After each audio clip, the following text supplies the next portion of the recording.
National conference आज statehood के मुद्दे पे आज दिल्ली के जंतर मंतर में आज प्रोटेस्ट कर रही है। वहीं कश्मीरी पंडित विस्थापित समाज जो है इसको अपोज करने के लिए यहाँ धरने पे बैठा हुआ है।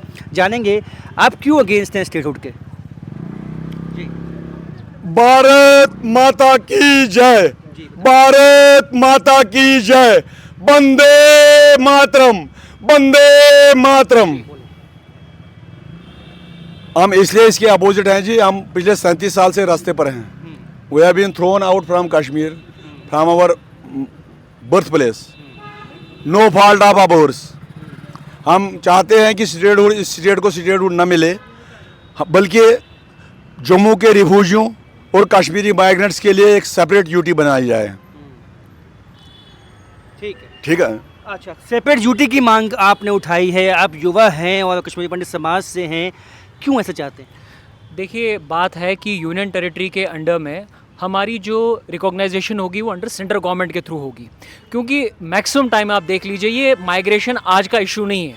आप कश्मीरी पंडित की जो माइग्रेशन आप बोल रहे हैं, पहले तो हम कि माइग्रेशन है इंटरनली डिस्प्लेसड पीपल हैं जिनको थ्रू टेररिज्म, थ्रू एक कॉमन नेक्सस के थ्रू, एक टेररिज्म के थ्रू, एक दहशत के थ्रू उनके ऊपर एक टॉर्चर, मेंटल टॉर्चर करने के बाद उनको वहाँ से फोर्सफुली निकाला गया है। ये 90s में नहीं था, ये 86 में भी हुआ, उससे पहले भी हुआ, उससे पहले इवन दो ये एट द टाइम जो महाराजा एसोसिएशन जब करने वाले जम्मू कश्मीर, उससे पहले भी 10-12 दिनों तक जो कत्लो गारत उन्होंने वहाँ पे की है उसकी कोई मिसाल नहीं है। यदि नेशनल कॉन्फ्रेंस एवं कांग्रेस जो है वो स्टेटहुड की मांग उठा रही हैं, वो प्रोटेस्ट कर रही हैं, इसे आप अपोज क्यों कर रहे हैं? क्योंकि एट प्रेजेंट जब भी उनने वो स्टेट जो यहाँ का जो जम्मू कश्मीर का जो स्टेटहुड का है जहाँ पर वो मांग कर रहे हैं, उनका मांग स्टेटहुड का नहीं है। To be very frank enough, उनकी यहाँ पे स्टेटहुड से कोई भी दिलचस्पी नहीं है, ना कांग्रेस सरकार की, ना नेशनल कॉन्फ्रेंस की, ना पीडीपी की। आज वो जंतर मंतर पे गए हैं प्रोटेस्ट करने के लिए। वो तो हम वहाँ पर हिंदुओं को तो बोलते थे आप हिंदुस्तान का तिरंगा लगाओ, आपकी लाश पे हम बिछा देंगे वहाँ पे। आज वो जंतर मंतर क्या करने गया है? वही उमर अब्दुल्ला साहब की सरकार नहीं थी जिन्होंने एक बार बोला था 1 इंच जमीन नहीं देंगे, 1 इंच, ऐसे सीना फाड़ के उन्हें पार्लियामेंट में बोला था। तब ये नहीं था जब ये बोलते थे ये हिंदुस्तान का झंडा उठाने वाला कोई नहीं होगा, तब नहीं था। आप मेरी बात सुनिए, देश की जो यहाँ की स्टेट की लीडरशिप है, आप देख लीजिए वो किन के हाथ में है। आप देख लीजिए वो किन के हाथ में है। क्या स्टेटहुड नहीं चाहिए? आपको लगता है कि इससे वापस वो एट्रोसिटीज जो कुछ समाज के लोगों पे हुई, चाहे वो रिफ्यूजी हैं, कश्मीरी पंडित हैं, चाहे बाकी रिफ्यूजी सेल से है या वाल्मीकि समाज से हैं, उन सब पे होगी? बिल्कुल होगी, क्यों नहीं होगी। आप अभी देख लीजिए, अभी भी हो रही है। अगर वहाँ पे लैंड माफिया वहाँ पर एक्टिव हुआ है, लैंड माफिया वहाँ पर ज़मीनें कैप्चर की, किसने किया अभी तक?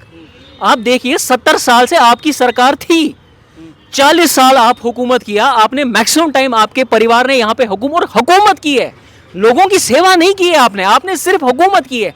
पहले बाप ने हुकूमत की, फिर बेटे ने हुकूमत की, फिर उसका बेटा हुकूमत करेगा, फिर उसका बेटा हुकूमत करेगा, बेटा बेटा बेटा चलता जाएगा, ये ऐसे ही चलता। तो आपने देखा कि कश्मीरी पंडित समाज का ये साफ कहना है कि चाहे वो कश्मीरी पंडित विस्थापित है, चाहे रिफ्यूजी समाज से लोग हैं, गुरखा समाज से हैं, वाल्मीकि समाज से हैं, सब लोगों ने भुगता है। नेशनल कॉन्फ्रेंस यहाँ हुकूमत में रही, काफ़ी साल रही, लेकिन उन्होंने इन लोगों का कुछ नहीं किया। अब केवल अपने जाति मफाद के लिए, जाति फ़ायदे के लिए, सियासत फ़ायदे के लिए जो स्टेटहुड की मांग उठा रहे हैं, जबकि यहाँ पे जो लोगों की मुश्किलातें हैं उसकी तरफ कोई भी ध्यान नहीं दिया जा रहा है। इसलिए नेशनल कॉन्फ्रेंस की स्टेटहुड की मांग को अपोज करने के लिए कश्मीरी पंडित समाज से लोग आज धरने पर बैठे हैं। राजन वैद, न्यूज़ 18 जम्मू।